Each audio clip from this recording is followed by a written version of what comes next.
No me avisaron del funeral de mi propio padre. Pero cuando el taller empezó a hundirse, vinieron a buscarme. Nunca pensé que mi propia familia sería capaz de dejarme fuera del funeral de mi padre. Todavía me cuesta escribir eso sin que me tiemblen las manos. No fue que se olvidaran de avisarme. No fue un error. Fue una decisión. Me llamo Martín, tengo 34 años y hasta hace un año mi vida era bastante normal. Trabajaba como técnico en mantenimiento industrial, vivía en un departamento pequeño en las afueras y hablaba con mi papá todos los domingos sin falta. No éramos una familia perfecta, pero éramos familia.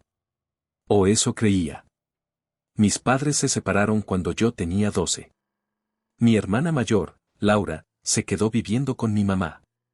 Yo me quedé con mi papá. No fue un drama enorme, fue más bien una separación fría, silenciosa, de esas que se arrastran hasta que un día simplemente ya no hay nada que salvar. Con el tiempo, mi mamá y mi hermana formaron una especie de bloque. Yo quedé del lado de mi papá. No había peleas abiertas, pero sí esa tensión incómoda en cada cumpleaños o Navidad. Comentarios pasivo-agresivos.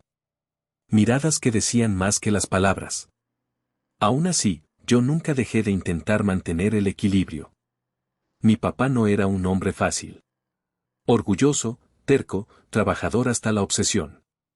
Tenía un pequeño taller mecánico que levantó desde cero. No nos sobraba nada, pero tampoco nos faltó lo esencial. Yo crecí entre herramientas, grasa y olor a metal caliente. Siempre pensé que algún día el taller sería mío. No por ambición, sino porque era parte de nuestra historia. El año pasado, todo empezó a cambiar. Mi papá comenzó a sentirse cansado. Decía que era estrés, que eran los años. Pero un día se desmayó en el taller. Yo estaba ahí. Lo vi caer. Todavía recuerdo el sonido seco de su cuerpo golpeando el suelo. El diagnóstico fue cáncer de páncreas, avanzado. Fue como si alguien hubiera apagado el mundo de un interruptor. Durante meses fui su cuidador principal. Lo llevaba a quimioterapia, me quedaba con él en el hospital, dormía en una silla incómoda mientras escuchaba el pitido constante de las máquinas. Mi hermana iba de vez en cuando. Mi mamá casi nunca. Siempre tenían una excusa: trabajo, compromisos, el tráfico. Yo no las juzgaba. O al menos intentaba no hacerlo. Una tarde, mientras mi papá estaba más lúcido de lo habitual, me pidió que cerrara la puerta de la habitación. Martín, me dijo, el taller es tuyo. Siempre lo fue. No hubo papeles en ese momento. Solo sus palabras. Pero para mí eran suficientes. Le dije que no se preocupara, que lo importante era que se recuperara. Los dos sabíamos que eso no iba a pasar. Las últimas semanas fueron durísimas. Dolor, morfina, silencios largos. Una noche me tomó la mano y me dijo que estaba orgulloso de mí. Que había sido el único que se quedó. Murió 3 días después. Y aquí es donde empieza la verdadera historia. El día del funeral, me desperté con una sensación extraña. No había recibido la hora exacta del velorio. Pensé que era raro, pero supuse que con el caos alguien simplemente olvidó avisarme. Llamé a mi hermana. No contestó. Llamé a mi mamá. Tampoco. Media hora después, un amigo del barrio me escribió: lo siento mucho. Estoy en la funeraria. Mucha fuerza. Me quedé mirando el mensaje sin entender. ¿En la funeraria? Conduje como un loco hasta el lugar. Cuando llegué, el estacionamiento estaba casi vacío. Un empleado me miró con lástima. El servicio terminó hace 1 hora, me dijo. Sentí que me faltaba el aire. Entré igual. El salón estaba vacío. Solo quedaba el olor a flores y cera derretida. No estuve en el funeral de mi propio padre. Cuando por fin mi hermana me devolvió la llamada, su voz fue fría. Fue una ceremonia íntima. Mamá decidió que era mejor así. ¿Me estás diciendo que no soy parte de la familia? Pregunté. Hubo un silencio incómodo. Las cosas no son tan simples, Martín. Ahí me enteré de la segunda puñalada. Mi papá había cambiado el testamento meses antes. Y según ese documento, el taller no era para mí. Era para mi hermana. Sentí que el suelo se abría bajo mis pies. Eso no tiene sentido, dije. Yo estuve con él. Yo manejé el taller cuando él no podía. El testamento es claro, respondió ella. Papá quería que todo se repartiera de forma justa. Justa. Esa palabra me quemó por dentro. Yo sabía que algo no encajaba. Mi papá apenas podía firmar en los últimos meses. ¿Cuándo cambió el testamento? ¿Quién estuvo con él? Intenté hablar con mi mamá en persona. Me recibió en su casa con una expresión dura, casi hostil. Tu padre estaba muy confundido al final, dijo. No puedes basarte en conversaciones privadas para reclamar nada. No estoy reclamando nada, respondí, aunque en realidad sí lo estaba. Solo quiero entender. Ella suspiró. Laura tiene una familia que mantener. Tú estás solo. Siempre fuiste más independiente. Ahí entendí que no era un error. Era una decisión calculada. Me fui de esa casa sintiéndome expulsado de mi propia sangre. Durante semanas intenté convencerme de que el dinero no importaba. Que lo importante era el recuerdo. Pero no era solo dinero. Era el taller. Era el lugar donde crecí. Era la última conexión tangible con mi papá. Y yo había quedado fuera. Lo peor no fue perder el taller. Lo peor fue darme cuenta de que, para ellos, yo nunca había sido realmente parte del plan. Esa fue la primera vez que pensé en rendirme. En aceptar que simplemente no pertenecía. Pero aún no sabía que eso era solo el comienzo. Los días después del funeral fueron una mezcla de rabia y vacío. Intenté seguir con mi rutina. Iba al trabajo, hacía horas extra, volvía a casa y me quedaba mirando el techo hasta la madrugada. Cada rincón de mi departamento me recordaba algo, una llamada de mi papá, una herramienta que me regaló, una foto vieja apoyada contra la pared porque nunca me tomé el tiempo de colgarla. Pero el golpe más fuerte llegó una semana después. Laura me llamó. Esta vez sí quiso verme. Nos encontramos en una cafetería cerca del taller. Irónicamente, fue ella quien eligió el lugar. Llegó con una carpeta bajo el brazo y una expresión que no supe descifrar. Necesitamos hablar como adultos, dijo, sin saludarme siquiera. Abrí la carpeta. Era una copia del testamento. Firmado, sellado, todo en regla. Fechado 3 meses antes de la muerte de mi papá. 3 meses antes. Ese fue el primer giro que me descolocó. 3 meses antes, mi papá todavía caminaba. Todavía iba al taller, aunque ya más lento. Yo recordaba perfectamente esa etapa. No estaba confundido, como decía mi mamá. Estaba enfermo, sí. Pero lúcido. ¿Estuviste con él cuando firmó esto? Pregunté. Laura dudó un segundo demasiado largo. Sí. Ese segundo me perforó la cabeza. ¿Quién llevó al notario? Mamá se encargó. Sentí una mezcla de traición y claridad brutal. Yo estaba en el hospital casi todos los días. Pero hubo 2 semanas en las que tuve que viajar por trabajo a otra ciudad para cubrir una emergencia en la planta donde trabajaba. 2 semanas que me costaron aceptar, pero necesitaba el dinero. Fue en esas 2 semanas. Me dejaron fuera a propósito, murmuré. No dramatices, respondió ella, con una frialdad que no le conocía. Papá pensó que así evitaríamos conflictos. Evitar conflictos. Me reí, pero fue una risa amarga. Acaban de crear uno mucho peor. Laura bajó la mirada. Mamá cree que el taller necesita una gestión más moderna. Tú eres bueno con las manos, Martín. Pero esto es un negocio. Ahí fue cuando entendí que no solo se trataba de herencia. Había juicio. Desprecio disfrazado de pragmatismo. Yo levanté ese negocio los últimos meses, dije. Yo atendí a los clientes. Yo pagué proveedores cuando papá no podía. Y te pagábamos por eso. Eso fue mentira. Nunca cobré un sueldo real. Solo tomaba lo mínimo para vivir, porque siempre asumí que estaba invirtiendo en algo que algún día sería mío. Salí de esa cafetería sintiéndome pequeño, reemplazable. Durante días pensé en impugnar el testamento. Fui a hablar con un abogado. Me explicó que sería difícil. Necesitaba pruebas de manipulación o incapacidad mental. Testigos. Documentación médica clara. No tenía nada sólido. Y ahí vino el momento en que casi me rindo. Recuerdo estar sentado en mi auto, frente al taller, viendo cómo cambiaban el cartel con el nombre. Quitaron el viejo letrero oxidado que decía Taller Gómez y pusieron uno nuevo, LG Servicios Automotrices. Laura Gómez. Mi apellido seguía ahí, pero ya no me pertenecía. Lloré dentro del auto. No fue un llanto dramático. Fue silencioso, casi vergonzoso. Me sentí infantil por estar sufriendo por un edificio y unas herramientas. Esa noche pensé en irme de la ciudad. Empezar de cero en otro lado. Cortar contacto con todos. Aceptar que había perdido. Pero algo me frenó.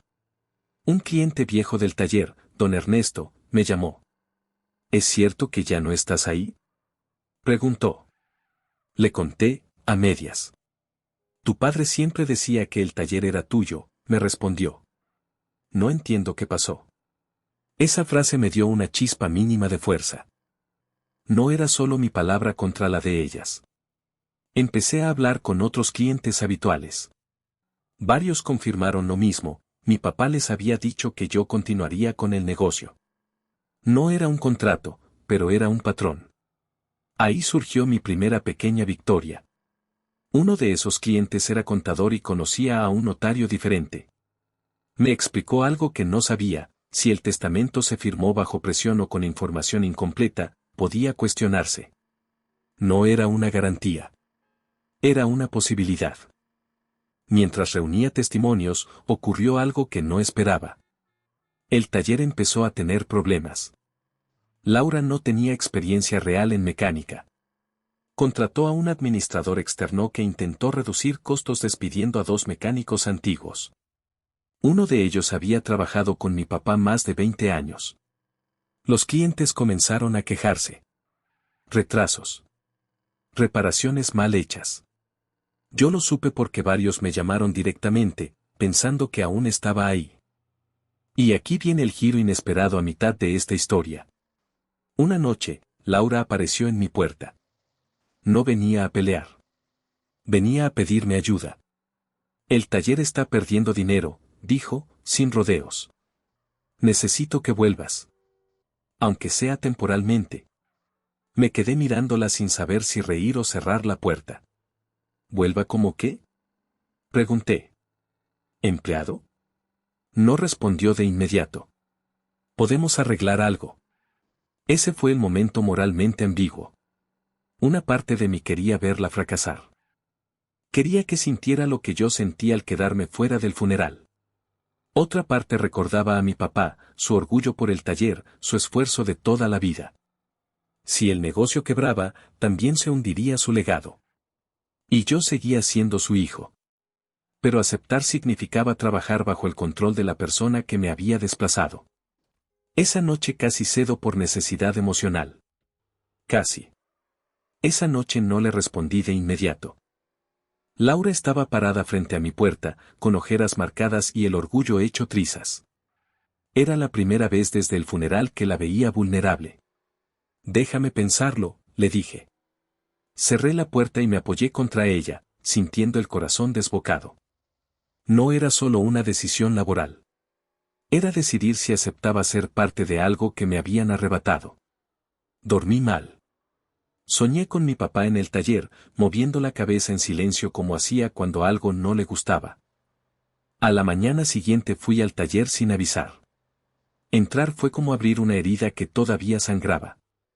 El olor a aceite seguía ahí, pero el ambiente era distinto. Más frío. Más tenso. El mecánico más antiguo, Julián, me vio y casi se le llenan los ojos de lágrimas.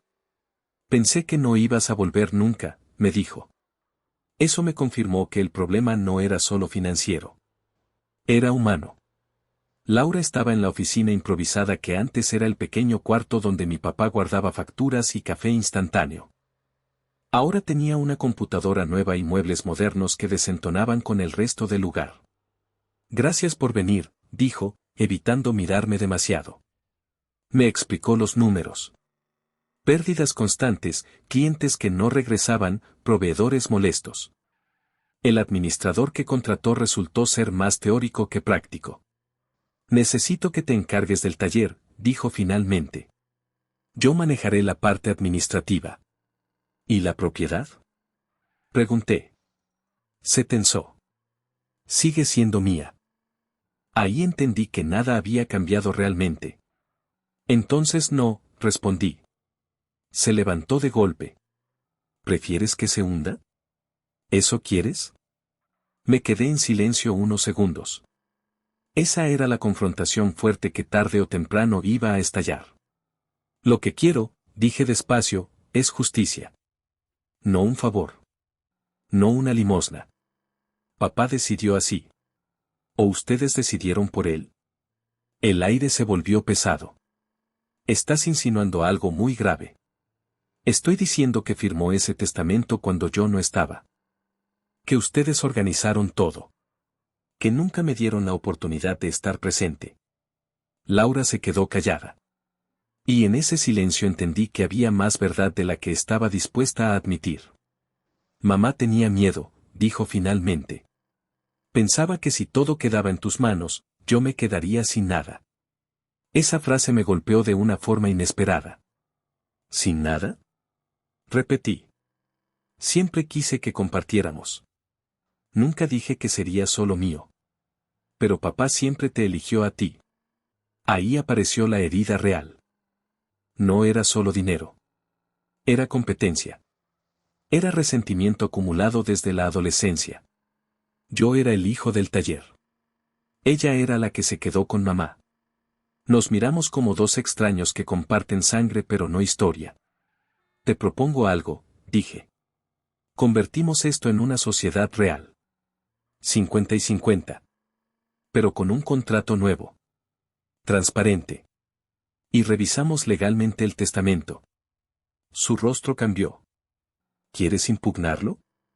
Quiero saber la verdad. Laura no aceptó de inmediato. Discutimos casi una hora. Gritamos. Nos dijimos cosas que llevábamos años guardando. En un momento, ella explotó. Tú no sabes lo que fue vivir con mamá después de la separación. Tú no sabes lo que era escucharla llorar todas las noches mientras tú estabas feliz en el taller con papá. Me quedé helado. Nunca había pensado en eso. Yo también sufrí la separación, pero desde otro ángulo. Nunca imaginé lo que ella vivió. Ese fue otro giro en la historia.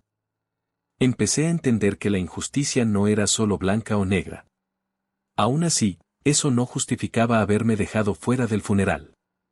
Al final, acordamos algo temporal, yo ayudaría durante 3 meses. Sin renunciar a mi derecho de revisar legalmente el testamento. No era una victoria completa. Pero era un paso. Los primeros días fueron duros.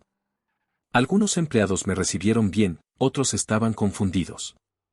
El administrador renunció cuando vio que yo cuestionaba cada decisión absurda. Empezamos a recuperar clientes poco a poco. Volví a hablar con proveedores antiguos. Trabajé jornadas interminables. Sin sueldo fijo. Solo con la promesa de arreglarlo después. Y justo cuando las cosas empezaban a estabilizarse, llegó el segundo golpe inesperado. Una notificación legal. El banco informaba que el taller tenía una deuda importante que yo desconocía. Un préstamo solicitado 2 meses antes de la muerte de mi papá. Firmado por él. O al menos con su firma.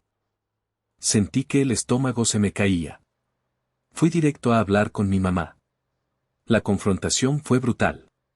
¿Sabías del préstamo? Pregunté apenas entré. Ella intentó mantener la compostura. Tu padre necesitaba liquidez. ¿Para qué? El taller no estaba en crisis. Silencio. Mamá, insistí, ¿para qué era el dinero? Finalmente habló. Para ayudar a Laura. Su esposo estaba por declararse en quiebra.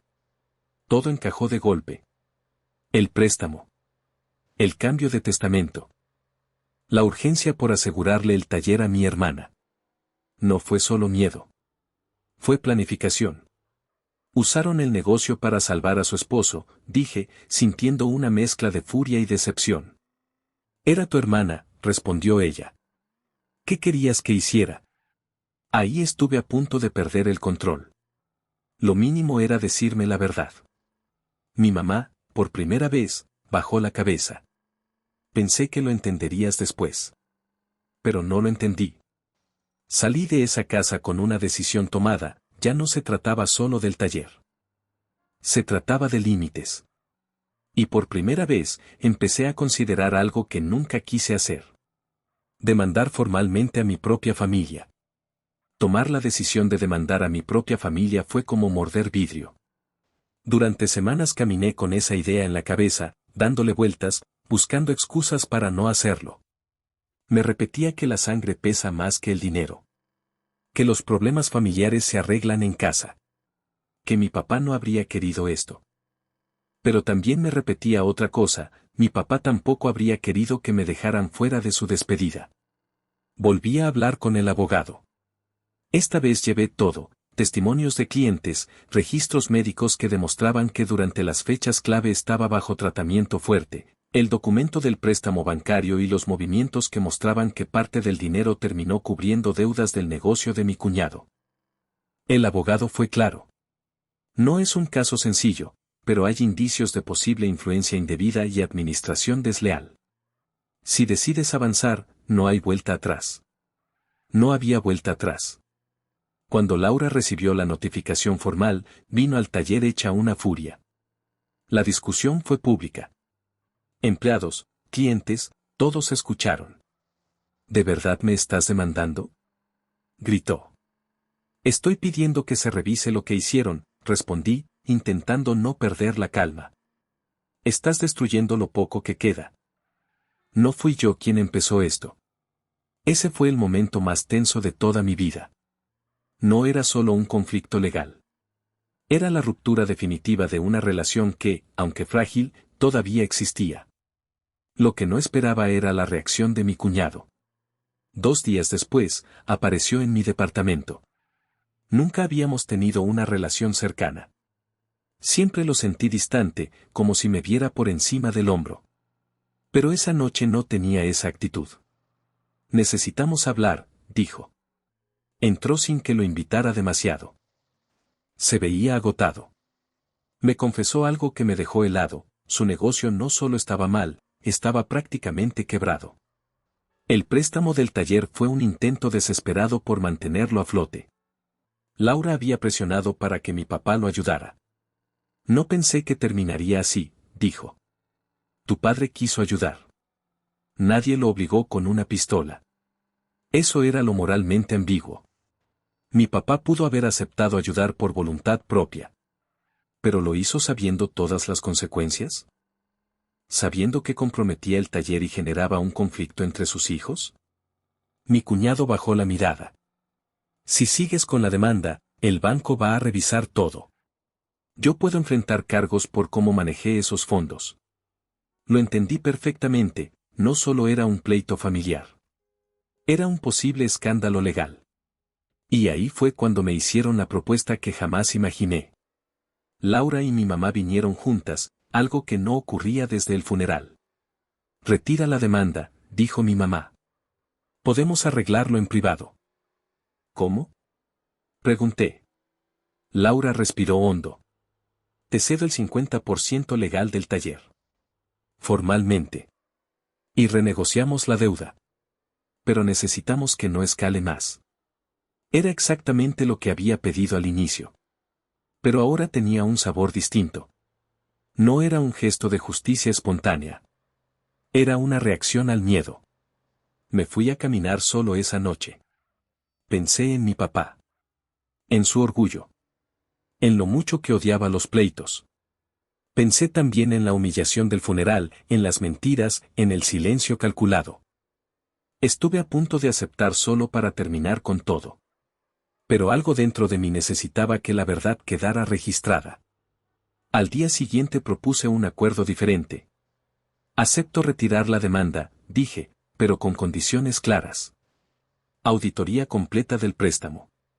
Reconocimiento por escrito de que se usaron fondos del taller para un fin externo. Y que quede constancia de que no fui informado. Laura me miró como si no me reconociera. ¿Quieres que quede documentado que hicimos algo mal? Quiero que quede documentado que yo no fui parte de eso. El proceso fue doloroso, humillante para todos. Hubo reuniones tensas con contadores y abogados. Se confirmó que parte del dinero se desvió para cubrir deudas personales de mi cuñado. No hubo cárcel. No hubo escándalo público masivo. Pero sí hubo consecuencias reales. El banco exigió reestructuración. Mi cuñado tuvo que declararse en quiebra oficialmente. Perdió su negocio. Laura tuvo que asumir públicamente errores de gestión frente a empleados y proveedores. Y por primera vez, en una reunión familiar, mi mamá dijo algo que nunca había dicho. Nos equivocamos contigo. No fue una disculpa perfecta. No hubo lágrimas dramáticas. Pero fue lo más cercano a asumir responsabilidad. El taller quedó dividido legalmente. 50 y 50. Yo a cargo de operaciones. Laura en administración, pero con supervisión externa. La relación no volvió a ser la misma. No volvimos a ser cómplices como cuando éramos niños. Hay una cicatriz que siempre va a estar. Lo más duro vino meses después. En el aniversario de la muerte de mi papá, decidimos hacer una pequeña reunión en el taller. Solo nosotros. Cuando encendimos una vela en su antigua oficina, me di cuenta de algo. La justicia no siempre se siente como victoria. No recuperé el tiempo perdido. No estuve en su funeral. No pude borrar la traición. Pero tampoco me fui. Aprendí que poner límites duele. Que demandar a tu propia sangre no te convierte en villano, pero tampoco te deja intacto. Hoy el taller funciona. No es perfecto. Hay días tensos. Hay silencios incómodos en las cenas familiares. Pero al menos ahora todo está claro. Si algo me dejó esta historia es esto. El amor familiar no justifica la injusticia. Y a veces, para salvar lo que queda, tienes que estar dispuesto a romper lo que parecía intocable. Mi relación con Laura sigue siendo complicada, pero más honesta. Mi mamá intenta acercarse, aunque ya no finjo que todo está bien. El taller volvió a llamarse Taller Gómez. Sin iniciales. Sin siglas. No gané una familia perfecta. Pero recuperé mi lugar. Y eso, después de todo, era lo único que necesitaba.